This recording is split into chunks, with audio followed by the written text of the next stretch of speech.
था कि देवराज ब्राह्मण की माता एक लोटा जल शिव को समर्पित करती थी। कितना जल? जम के बोलिए जरा। एक लोटा।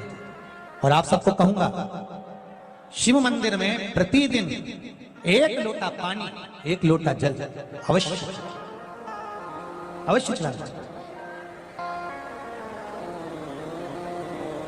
एक लोटा पानी भगवान शंकर को अवश्य चाहिए। क्या होता है? 3 दोष समाप्त होते हैं एक लोटा पानी शिव जी को चढ़ाने से। 3 दोष। पहला पितृदोष, दूसरा वास्तु दोष और तीसरा कालसर्प दोष।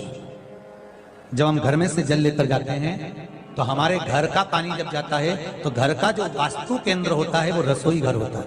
रसोई घर में से जल ले जाकर शिव जी को चढ़ाते हैं तो उससे वास्तु दोष समाप्त। दूसरे नंबर पर है पितृदोष। घर का जो मटका होता है, परिंदा होता है, हंडा होता है, वो पितरों का स्थान होता है। उस पितरों के स्थान पर जो जल भरा होता है उसमें से अगर भाग भगवान शिव को चढ़ाया जाए तो पितरों का देवता आर्यमा भगवान शंकर के कहने पर चल जाए। इसलिए वो भाग जब शिव को प्राप्त होता है तो आर्यमा संतुष्ट होकर पितरों को भी फल प्रदान करता है। तीसरे नंबर पर कालसर्प दोष। भगवान शंकर को एक लोटा पानी अगर चढ़ा रहे हो, भगवान शिव पर एक लोटा पात्र जल का अगर चढ़ा रहे हो तो आपका कालसर्प दोष समाप्त। कालसर्प दोष होता कैसे? शंकर भगवान का चढ़ा हुआ जल तुलसी जी में चढ़ाने से पत्रिका में कालसर्प दोष हो जाता है। जैसे माँ जो होती है ना, घर की जो माँ होती है, अगर गर्भ में बच्चा है, गर्भ में संतान है और वो शिव जी पर अगर एक लोटा पानी जैसे शंकर जी पर जल चढ़ाया, थाली में सारे भगवान को निला लिया, गणेश जी, देवी जी, शंकर जी, सारे देवताओं को एक ही थाली में रखकर स्नान कराकर वो शंकर का चढ़ा हुआ जल जब चढ़ाया जाता है तुलसी जी में ले जाकर लोग डाल देते हैं, उससे जो बच्चा जन्म लेता है उस बच्चे की पत्रिका में कालसर्प दोष आ जाता है। इसलिए शिव महापुराण की कथा कहती है सारे देवताओं को भले एक ही थाली में स्नान करा लो, एक ही पात्र में स्नान करा लो, पर देवाधिदेव महादेव को एक छोटे से पात्र में अलग से स्नान करा लेना चाहिए, अलग से। और उस पात्र का जल शिव जी को समर्पित करा हुआ जल तुलसी जी में नहीं डालना। तुम्हारे घर में जो पौधा हो, जो पौधा हो आप उसको उसमें समर्पित कर दो। जैसे बेलपत्री चढ़ाने के बाद जल चढ़ाना या जल चढ़ाकर बेलपत्र चढ़ाना। एक पत्र है, बड़ा सुंदर है, छोटा सा भाव, प्रश्न अच्छा है, आप सबके हित का।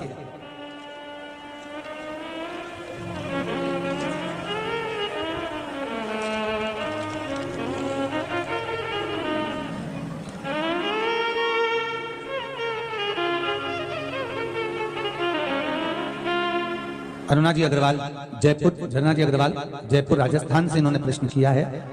गुरुदेव, दूध, कच्चा दूध केवल शिवलिंग पे चढ़ाना चाहिए या पूरे शिव परिवार पे चढ़ाना चाहिए? प्रश्न अच्छा है।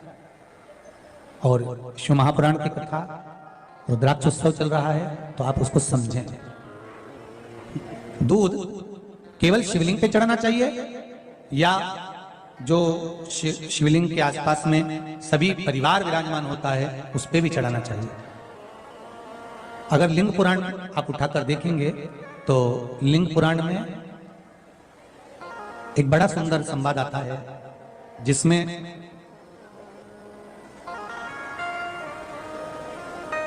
पीले कलर के शिवलिंग का वर्णन है।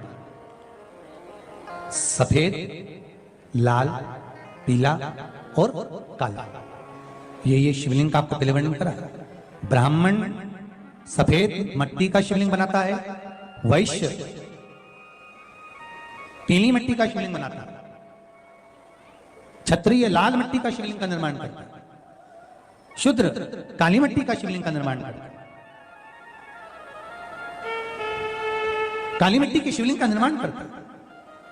ये जो वर्णन किया गया है कि उसमें लिंग पुराण के अंतर्गत एक पीले शिवलिंग का वर्णन आता है कि पीला जो शिवलिंग होता है उस शिवलिंग का भाव कितना सुंदर बताया गया है। उसमें व्याख्यान वर्णन में आप अगर पढ़ेंगे, देखेंगे लिंग पुराण के अंतर्गत तो उसमें आता है कि दूध जब आप देव अधिदेव महादेव के शिवलिंग पर समर्पित करते हो तो शिव महापुराण की कथा कहती है, लिंग पुराण कथा कहती है, नर्मदा पुराण, स्कंद पुराण, पद्म पुराण, अग्नि पुराण, सारी पुराणे वर्णन करती है, वराह पुराण, ब्रह्मवेत्ता पुराण, ये जितनी पुराणे सब वर्णन करती है कि जब शिवलिंग पर हम दूध चढ़ाते हैं तो केवल शंकर भगवान के शिवलिंग पर दूध चढ़ा देने से संपूर्ण परिवार पर दूध चढ़ जाता है। अलग से हमें कहीं चढ़ाने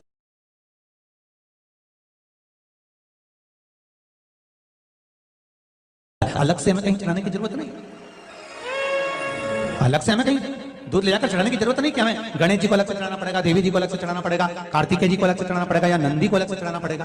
तो जो प्रश्न करा है गन्ना जी अग्रवाल जी ने, जयपुर राजस्थान से हैं, सुंदर प्रश्न करा है और ये आपको ज्ञात होना चाहिए कि शंकर भगवान पर चढ़ाया गया थोड़ा सा भी दूध जल जो हम भगवान शिव को समर्पित कर रहे हैं वो केवल शिव के लिए नहीं रहता, केवल भगवान शंकर के लिए नहीं है, वो स्वयं 33 कोटि देवताओं को समर्पित हो जाता है, स्वयं 33 कोटि देवताओं को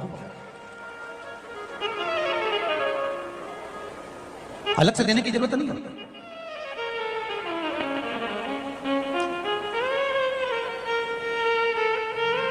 महाराज एक लोटा पानी,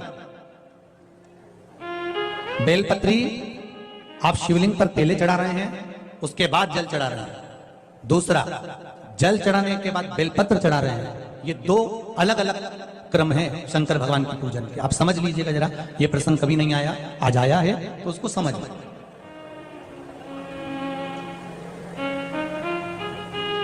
पहले बेलपत्र, उसके बाद में जल जो चढ़ाया जाता है ये रोग मुक्ति के लिए चढ़ाया जाता है। काय के लिए चढ़ाते हैं अपन? रोग के निवारण के, रोग मुक्ति के। जैसे कोरोना महामारी के अंतर्गत अपन सब ने स्मरण किया ऑनलाइन शिव महापुराण में कि एक वर्णन किया था कि अगर ज्यादा स्वास्थ्य गड़बड़ हो रहा है तो एक लोटा दूध था और एक लोटा पानी बेलपत्र रखकर फिर चढ़ाने का उस समय पर वर्णन किया था। आप लोगों ने, कई लोगों ने उसको किया और उसका लाभ आपको मिला।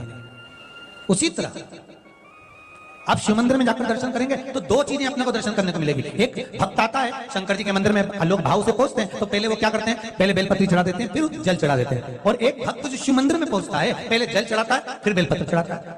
दोनों का अलग अलग क्रम है, दोनों का अलग अलग भाव वर्णन। पहला, अगर बेलपत्र चढ़ाया है और उसके बाद अगर शंकर भगवान पे जल चढ़ा रहे हो तो ये रोग मुक्ति के लिए होता है। जैसे बड़े रोग किसी को हो जाए, रोग किसी को घेर ले तो वो बेलपत्री चढ़ाने के बाद फिर जल चढ़ाएगा तो उसको रोग थम जाएगा और फिर वो रोग आगे नहीं बढ़ेगा, आगे नहीं बढ़ेगा। रोगों को थामने के लिए बेलपत्री पहले फिर जल। और जब कुछ कार्य के लिए आप, सिद्धता के लिए आप, अच्छे कार्य के लिए आप, मन की प्रसन्नता के लिए, आनंदता के लिए आप शिव आराधना कर रहे हो, आप शंकर की आराधना कर रहे हो तो आप जल चढ़ाकर फिर बेलपत्री चढ़ाए, उसका लाभ आनंद में। आपने जल चढ़ाया उसके बाद बेलपत्र चढ़ाया। बस एक बात का स्मरण आपको होना चाहिए शिव महापुराण का कि जब भी आप भगवान शंकर को बेलपत्र चढ़ाते हैं, बेलपत्र समर्पित करते हैं, बेलपत्र समर्पित करते समय प्रयास करा करें कि ये बेलपत्र को जब भी आप समर्पित करें, प्रयास करें कि बीच की जो पत्ती होती है बेलपत्र की, मध्य की जो पत्ती होती है उसको अंगुष्ठ से पकड़ा जाए। उसके बाद में आप फिर बेलपत्री को शिव पर समर्पित करें, प्रयास करिए। बेलपत्र जो हम भगवान शंकर को समर्पित करते हैं उसका मध्य जो भाग होता है, बेलपत्री का जो 3 देवताओं का मध्य जो भाग होता है उसको पकड़कर बेलपत्री को शिव को समर्पित करना चाहिए। पूर्व की कथाओं में यह भी वर्णन किया है कि बेलपत्री की डंडी का मुख कहां होना चाहिए। पूर्व की कथाओं में यह भी बताया गया है कि बेलपत्री की तीनों डंडियों के बीच में, तीनों पत्तियों के बीच में जो खाली जगह होती है, डंडी होती है, उसका क्या महत्व है ये पूर्व की कथा में पहले बता भेजा है। पर आज जो क्रम चल रहा है कथा का उसमें अपन जो समझ रहे हैं वो ये होना चाहिए कि आप किस कामना से जल चढ़ा रहे हैं, आपके जल चढ़ाने का क्रम क्या है। अगर आप रोग मुक्ति के लिए चढ़ा रहे हैं तो पहले बेलपत्र चढ़ेगी फिर जल चढ़ेगा। आप कार्य सिद्धि के लिए चढ़ा रहे हैं पहले जल चढ़ेगा फिर बेलपत्र चढ़ेगी। और यदि कोई विशेष कार्य है आपका जो कभी बुरा नहीं, भगवान शंकर से जाकर कहना है, हाँ कोई विशेष कर्म आपने किया है, पूर्व में ब्रह्मलोक में ब्रह्मा है, वैकुंठ में भगवान विष्णु है, पर संसार सागर में, ब्रह्मांड में, मृत्यु लोक में अगर कोई देव है तो वो देव अधिदेव महादेव, वो देव अधिदेव महादेव।